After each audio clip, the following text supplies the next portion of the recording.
1 Samuel chapter 16 verse 1 says this, "The Lord said to Samuel, how long will you grieve over Saul, since I have rejected him from being king over Israel?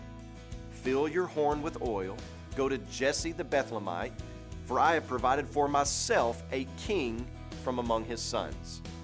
So notice what God does not say. God does not say, "I see a promising up-and-comer. I have found a man that has great potential. Let's go check him out further. Let's put him through the vetting process and let's see what shakes out." Those are not at all the instructions.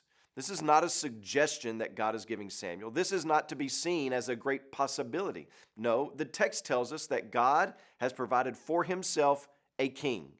Make preparations to anoint a new king, Samuel, because I have already provided him for you. The language of the text leads us to this point of providence. God says, "I have provided for myself." In other words, God chose Bethlehem. God chose Jesse. God chose this particular person that he's about to unveil for us. He says that he's made the arrangements. He has orchestrated the events and times and places in order to fulfill God's will. And what we learn from 1 Samuel 16 is that God is not rushing around heaven trying to make lemonade out of lemons. We learn that God doesn't resort to a plan B or plan C. This is not a game of chess where he's waiting on your next move or Satan's next move before he decides what he will do.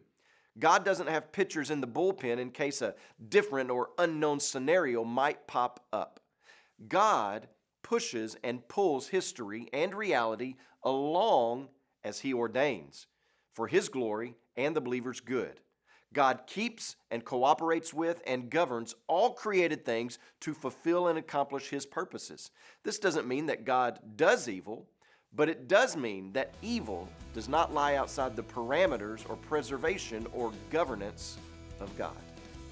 As you pray today, please remember B.J. Sanders and his family, our missionaries in Papua New Guinea. And also remember the Cherokee Life Word broadcast that's heard throughout the United States.